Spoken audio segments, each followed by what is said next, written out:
This is All of It. I'm Allison Stewart.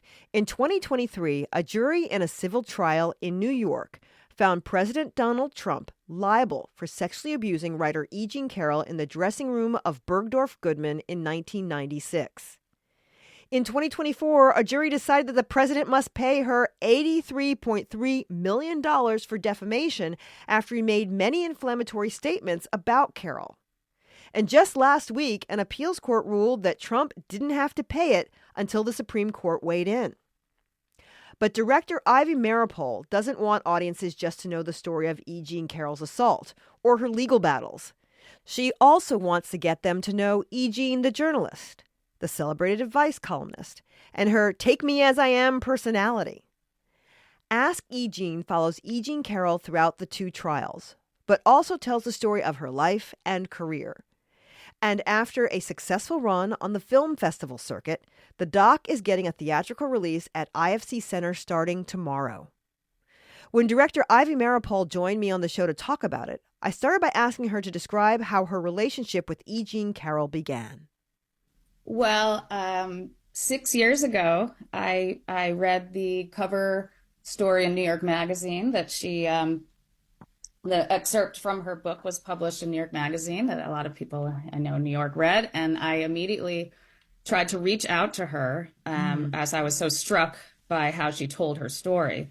And so I was rebuffed at first. Really?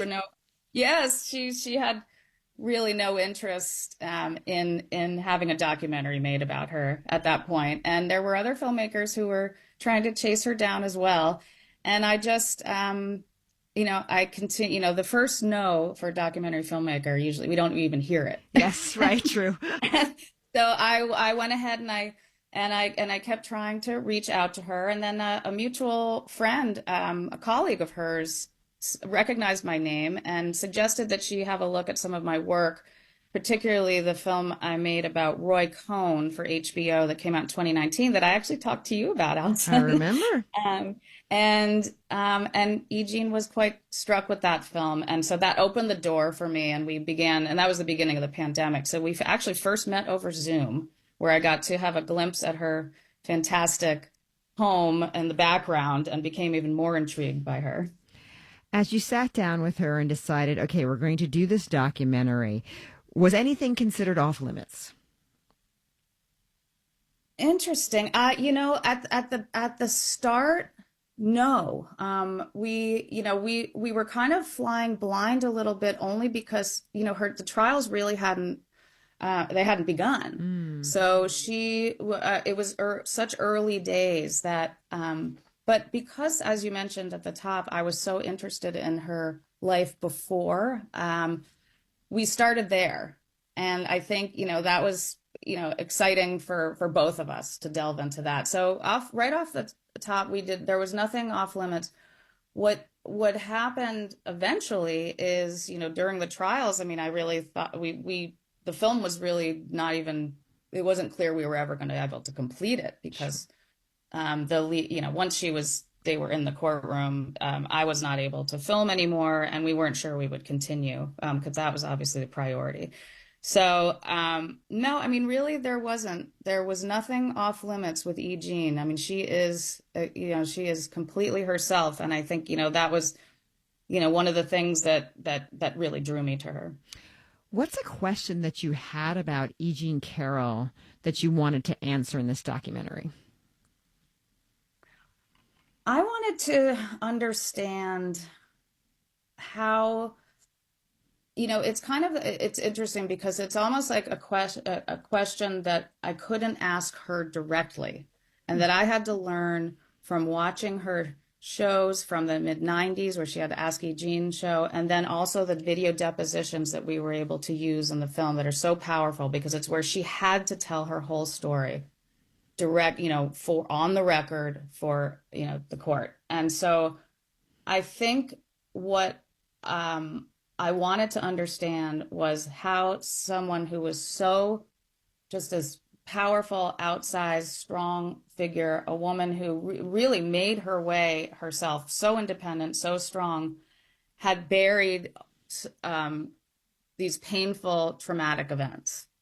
and to watch her discover within herself and reckon with the fact that she had suffered, which is a word that she can barely eke out in the depositions. Why can she barely eke it out? What is it in her that makes it difficult for her to say that? Well, I think it's difficult for most women to say that, and I think that's what we're getting at in this film as well. To admit to yourself that something that you had buried and put aside, or or rejected, or decided that, oh, I'm okay, I can deal with this. It's kind of this armor that we wear, and I think she just she just was not able to live the way she did and accept that until she was ready at age 75 and inspired by the Me Too movement to tell the story and understand what it means personally, but also for other people when you tell your story out loud and you share it. But it's, she is a member of the silent generation, and the reason it's called the silent generation is because they just bury that pain. And I just think it's incredibly powerful when someone from the silent generation is speaking out. And for younger women, for all of us, for men, everyone, there is something that is activated in all of us when someone like E. Jean Carroll comes forward. My guest is director Ivy Meeropol. We're discussing her new documentary, Ask E. Jean, which follows advice columnist E. Jean Carroll. It tells her life story leading up to her legal ordeal with Donald Trump. It was interesting to get to learn a little bit about her, that she was born in 1943, and she grew up in Fort Wayne, Indiana. It seems like she would be born in a New York department store. How does E. Jean describe her mother? Because her mother seemed like she was a really big influence. Oh yeah, it's fantastic, and we use E. Jean's voice throughout the film. I mean, she is really telling her own story, but we're also using her writer's voice because we had access to audiobooks. And so when she describes her mother, she says, she's a redheaded, man-rattling Republican politician who, she's a force. She describes her mother as someone who just was an absolute force, but on the other hand, also was what would be ready, with the kids all dressed nicely and, hair brushed and the drink in hand to greet her husband, E. Jean's father. So she'd be quite traditional family role, but also clearly a very outspoken, vibrant, and strong woman. It's interesting. You said you used the audiobooks to have use her audio, but she had to write them. What did you find that was special about her writing? Oh, she has this uncanny ability. Well, first of all, she's just so funny. She's just very funny, and she's a gonzo journalist. She puts herself in her stories, and so it's her voice is just so distinct. But what's really special about it in this context as well is that she could make you laugh out loud while also talking about some of the darkest things. I mean, that was what struck me about the original piece in New York Magazine. And I thought, women who are sexually assaulted and come forward are pushed into this box to look and appear to be victims, as you have to be like quiet and kind of seem almost that you're shrinking. And with E. Jean, it was the opposite. She just said, this is what happened. I'm going to tell the story in detail. So she tells the story of what happened in Bergdorf Goodman, and she doesn't leave out details like the fact that while they're shopping for a gift for a woman that Donald Trump has asked her to help him shop for, she describes in detail that she suggests hats, and he's petting one of the hats like it's an animal. I found that so remarkable, and it's really because women, are not allowed in this society. And even with the Me Too movement, as wonderful as that was and inspiring as it was, the women who came forward still were kind of kept in this box. And I think, what Eugene is so herself that she is saying, I can be funny, I can be fun, I can love my life and still be this person who was traumatized, and I can say it all. And we do want to give out the number for RAIN's National Sexual Assault Hotline while we're having this conversation. It's 1-800-656-4673. Did want to say that. A big part of the documentary, it's sure, of course, is Eugene reliving her career. What did she seem most proud of, her career? Oh, that is a great question. And because it's one of the things we actually had to, we had to pick and choose so many things, Allison, because she was just, you had an abundance of material. Let's say that. Exactly. I mean, it was, but I guess that's a good thing. She's very proud of some of the big articles that she wrote, and one in particular that we did not even, and this is, I'm glad I get to talk about this just briefly. She traveled to New Guinea on her own, like to a remote place where no white people had ever been, and no women had ever been, to like meet this, a tribe of where it was all men apparently.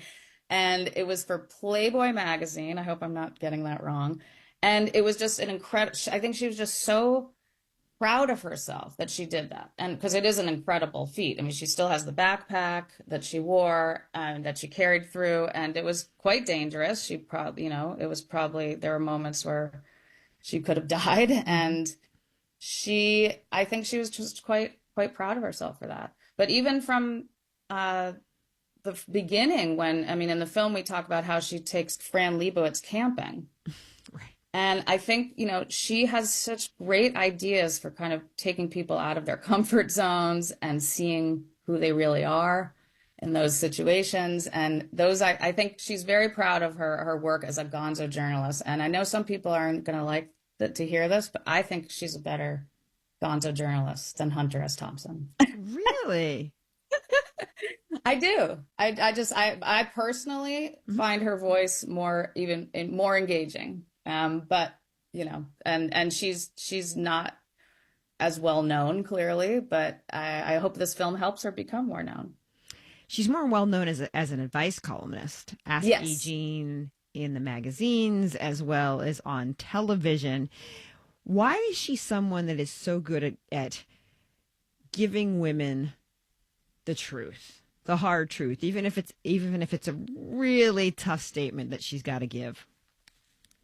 Well, I think because she does it with such humor and love. And she will say that she wasn't doing that in the past. Part of what we deal with in the film is Eugene looking back and reckoning with the fact that she feels she was not as good a friend to women as she should have been. And she personally was, believed these things as well. So it wasn't, she actually was living that way herself. And the advice she was giving reflects that. And she doesn't like looking back at that. And I try to remind her that a lot, but at the same time, and this is why it's so complicated and interesting and important to grapple with, that it's not black and white. She also was giving advice, like, you see it in the film, to a woman, for instance, who is very bored at home and she's got a child and she'd never been to college. She doesn't have a job. She drops the kid off at school. She doesn't have anything to do. And Eugene is saying, go to the community college, go to school. Why not do it? Find your way. And so at the same time, she might have been giving advice that she's not so proud of anymore. She also was giving that kind of advice, empowering women. The way she was so good at it is because she just would zero in on, and she even does it to me now. I mean, she's a great friend, a person to have in your life who can give you real advice because she listens also. I mean, she really listens. And that's what she says in the film too. She learned from her readers, from the people who are writing to her. She's listening. Would you say she learned from her past attitudes when it came to sexual harassment and misconduct? You included a clip of her talking about Anita Hill in a not sympathetic manner. That's right. Yes. Oh, well, now, yes, now she looks back at that with horror. She very much dislikes that clip, obviously. She's not proud of that. And, but she was living in that time period, and that's what we want to show. I mean, there's no blame on E. Jean for who she was in the past. It's just what I would like to come out of this film is understanding, and that that was the world she was living in, because she was trying to make it as an independent journalist, and a journalist in a completely male-dominated world. And this is the heyday of the magazine world in New York City, and she was the first female editor at Outside Magazine and Esquire and Playboy, and had a seat at the table with all the boys at Elaine's, and